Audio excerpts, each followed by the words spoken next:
Hey, ladies and gentlemen, boys and girls, this is Eric Lima, a New Bedford, Massachusetts resident CHP, Crazy Half Portuguese.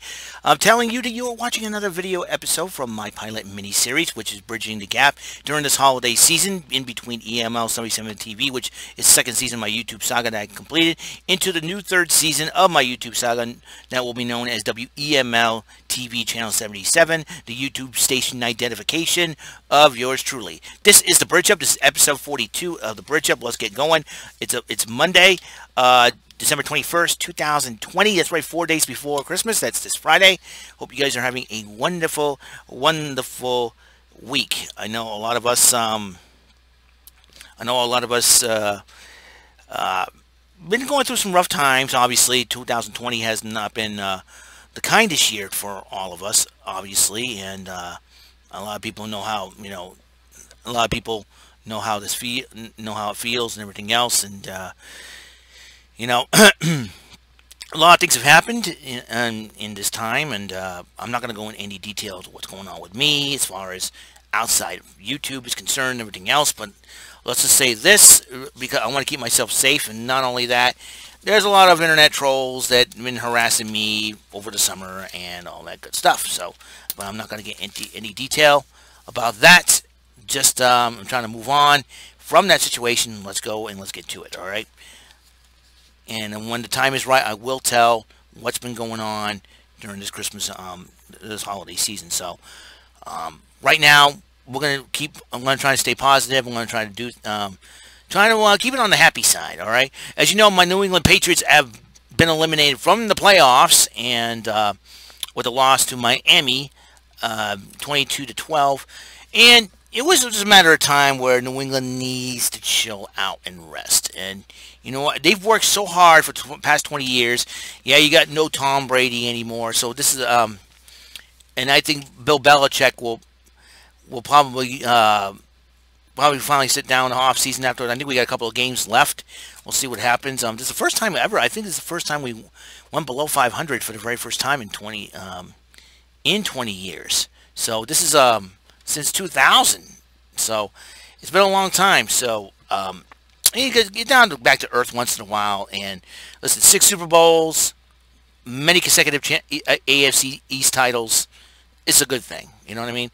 We went to 9 Super Bowls and we won 6 of them. And had we not screwed up on the other 3, especially the 2 against the Giants, I think we would have had the most Super Bowls in NFL history, and I would have been perfect with that. But listen, 6 Super Bowls were tied. I know the Steelers have an opportunity to overtake that because they had a great record this year. But I had made a declaration on Facebook, just until all the Patriot haters stop saying that we're cheaters, because every time you say Patriots are cheaters, it makes you act like children almost. So I just said, well, I'm not going to respect your teams ever, and I'm not going to your teams ever until you show respect to the Patriots. I always believed that it was a conspiracy against New England. I've always, I think it all is just I think it's a personal vendetta between Mike Kenzel and Bill Belichick. I think it all stems from that, and that's probably the reason why the Patriots have been disrespected, is because of Bill Belichick. And in my personal opinion, Mike Kenzel had a lot to do with that, and unfortunately, that's how. And there's some people that still feel that way. Say, hey, let it go. They moved on. They paid the price, even though I don't think they still do it. But they decided to pay the price anyways, just to, because that's the type of team the Patriots are, is to be mature and say and take the punishment like a man, even though they realize they don't do it. They said, what's the use? They're not going to believe us or anything else. Probably in the back of their minds, been saying there's got to be some conspiracy going on. Who knows for sure? So, hey, whatever. So, Patriots are out. Thank you, New England. Rest up for next season. On to 2021. Regroup, rebuild, reset, reload. The 4 Re's. All right? The 4 Re's. Let's get going. TLC last night. It was a doozy, let me tell you. They had a kickoff matchup in an 8-man tag on the SmackDown side. Daniel Bryan teamed up with Otis and Chad Gable, a.k.a. the Alpha Academy. And Big E versus Shinsuke Nakamura, Cesaro, King Corbin with his Knights of the Lone Wolf, Cutler and Blake, and the Intercontinental Champion, Sami Zayn. But with it was a crazy matchup. 8-man tags have always been crazy. In the end, Big E made the pinfall on Sami Zayn, giving his team the victory. And as a result, this Friday night, Christmas night on SmackDown, the Intercontinental Championship will be on the line, as Sami Zayn will defend that title against Big E. Hopefully, Christmas present is getting that Intercontinental Championship away from that loudmouth Sami Zayn. There's a Firefly Carol with Orton. Basically, the recap of the Wyatt Orton feud that started when Randy Orton burnt down the house of Sister Abigail. And then the TLC match kicked off with the WWE Championship was on the line. McIntyre versus AJ Styles. This is the first time these two were facing each other. And it was a heck of a matchup until Miz and Morrison decided to get involved in the matchup. I'm like, oh great, here come them two stooges. And then Miz decided to cash in his money in the bank, making this thing a triple threat match. And, you know, AJ Styles not happy about it, so Omos tried to get involved. And here's the crazy part. John Morrison decided to hit Omos in the back with a steel chair, but the steel chair shattered. And Omos just didn't affect Omos. Omos just looked at him and chases Morrison. I'm like, what? I'm like, that guy felt nothing. And the chair shattered. I see Morrison's like, dropped the chair and ran. I'm like, oh. So that left Miz and AJ Styles and McIntyre to fight each other like men. It was a lot of times they were close and grabbing it, and all of a sudden McIntyre in the end, after hitting Miz with a Claymore kick, knocking him out of the ring, knocking AJ Styles out of the way, Drew McIntyre did retain. But AJ Styles went on to tweet that this is Miz's fault. Aha, AJ Styles and Miz. Can't wait. About time AJ Styles woke up. And hopefully AJ Styles teaches that love child of Fire Marshal Bill and Mr. Ed, a.k.a. The Miz, a lesson he'll never forget. And I hope Omos grabs one of those, grabs The Miz by the throat and just slams him down. I can't wait for that. Caleb Braxton interviewed Paul Heyman about the matchup between Reigns and Owens. It was and poor Caleb Braxton. You know, Caleb Braxton's been disrespected. I love Caleb Braxton. I think she's one of the most gorgeous ladies ever in the WWE as far as reporters and interviewers go. I think her and Charlie Caruso, I love them both. Poor Kayla is not getting any respect. You know, she does everything, and she does it very well. I think Kayla deserves a lot more respect from Paul Heyman, from Roman Reigns, from Sami Zayn. I love Kayla Braxton. Then it's set up for the SmackDown Women's Championship. Sasha Banks and Carmella. And found out that Carmella Sommelier, her assistant, his name is Reginald. I like that name, Reginald. and a complete upgrade from James Ellsworth, Mr. No Chin himself. But despite all that, there was a hard-fought matchup. Carmella, and Sasha Banks fought hard. Each of them hit with their own submission moves, but in the end, Carmella tapped out to the Banks statement, and Sasha Banks did retain the SmackDown Women's Championship. And then Billie Kay decided to bug Asuka with her resume, but Asuka says the position has been filled up. Who was it? I don't know, but we'll find. But later on that, I know who it was. Just keeping it suspense. Then there was the Raw Tag Team Championships. Were on the line, but before then, Charlie Caruso interviewed a New Day about how they're going to beat the Hurt Business. That'd be Alexander and Benjamin. This matchup could have went either way. MVP was at ringside and all that. But in the end, the Hurt Business, Shelton Benjamin will finish off Kofi Kingston, but Cedric Alexander tagged himself in, but Alexander hit Kofi Kingston with the lumbar check. 1, 2, 3. We have new tag team champions in Shelton Benjamin and Cedric Alexander of the Hurt Business. So that means 3 of the 4 men in the Hurt Business has gold. And I would not be surprised if, since McIntyre did retain his title, that Lashley will probably go after him again. Who knows for sure? That'll be a heck of a matchup. I would love to see that. And Bobby Lashley, the United States Champion, did show up, celebrate. And then, in backstage, Sami Zayn confronted Caleb Braxton about the leaked footage, like a Tom Cruise-like rant on the stagehand because of Big E's interference in that Sammy Awards this past Friday night on SmackDown. And at her girl, Kayla Braxton. This is what I like about Kayla Braxton. She's got to put her foot down, finally. Ever since she got slimed by Miz and Morrison, I think Kayla Braxton's about had enough, and I don't blame her. She says, I'm not going to tell you my sources.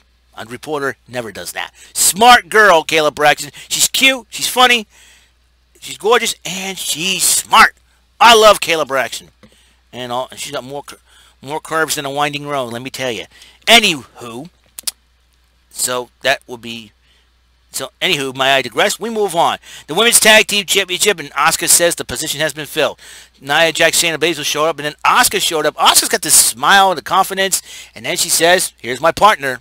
Charlotte Flair is back, ladies and gentlemen. Charlotte Flair was the mystery partner. I'm not surprised. I called this one. I said she's gonna axe to grind with Nia Jax, because Nia Jax did injure her over the summer, and I am just very, very pleased about that.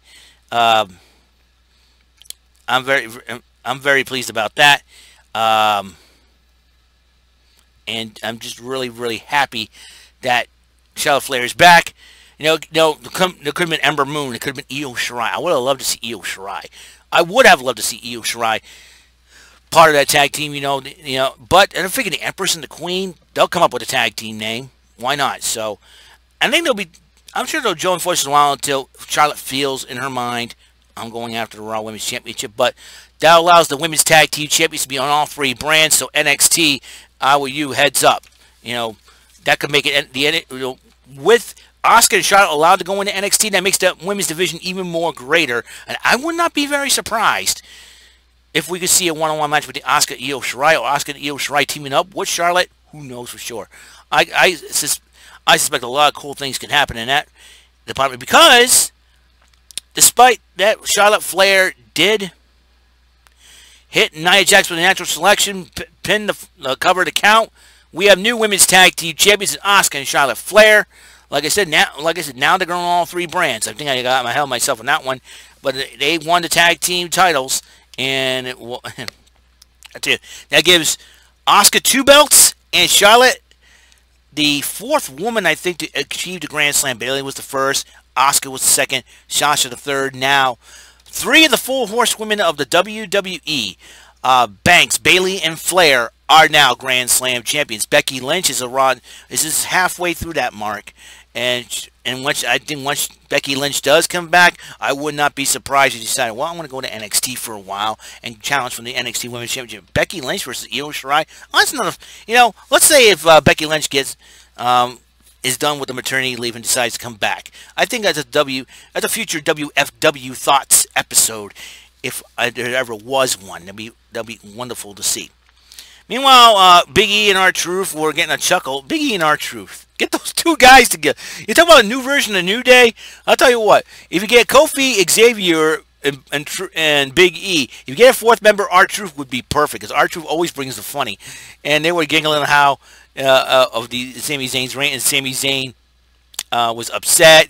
Sami Zayn was very, very upset about this, and that's what led to the Intercontinental Championship match on Christmas night on SmackDown. Can't wait for that one. Universal title on the line, and that was the next match on the card. TLC match, Roman Reigns versus Kevin Owens, and Jey Uso got involved in the matchup, and these 2 would not give up, and both of them were close to becoming Universal Champion, and Jey Uso gets involved. Roman Reigns. I mean, it goes without saying. But in the end, Roman Reigns did retain the title. But here's the skinny on this one, because there is another title match coming up on Friday Night SmackDown Christmas night, as Roman Reigns will defend the title against Kevin Owens in the steel cage. 2 title matches on Christmas night. Whoa, that's pretty big. Talking about people tuning in for Christmas. Forget the NBA, everything, and forget the NBA. Let's talk about Reigns, Owens. That's going to be wonderful. And I think plus 2, the NBA just started a new season, so that's gonna be something else. The final matchup that was the main event of TLC, the Firefly Inferno matchup between the Fiend, Bray Wyatt, and Randy Orton. Need I say more? This matchup was so insane, and the only way to win the match was to set your opponent on fire. Guess what? Orton won the matchup, because it became a regular wrestling match for a bit, and the two tried to exchange holds, their finishing maneuver. Then once Bray Wyatt hit Sister Abigail, he decided to get the Firefly Funhouse ablaze, get that going, and then the two went at it until Randy Orton pushed the Fiend into the fire. Was starting to burn, and then he came back to the ring, and it was like the Fiend being on fire. Randy Orton RKO'd him, but the victory is Orton because Orton set the Fiend on fire. And then Randy Orton had a match in his hand, poured gasoline. I'm like, no. And all the answers like, no, don't do it. Throws it, boom. The Fiend was set on fire. Question is he actually dead or alive? We don't know. This is going to be very interesting. The fallout from that tonight on Raw, it's going to be insane. Let me tell you something. It's going to be insane in the membrane. I'm telling you. I can't believe it. I just cannot believe it myself. So that is it. That's the TLC roundup from last night. I'll tell you, like I said, once the new year hits, all my wrestling recaps will be known as roundups. And like I said, they're going to be new YouTube thumbnails and all that. A lot is going on. A lot has gone down.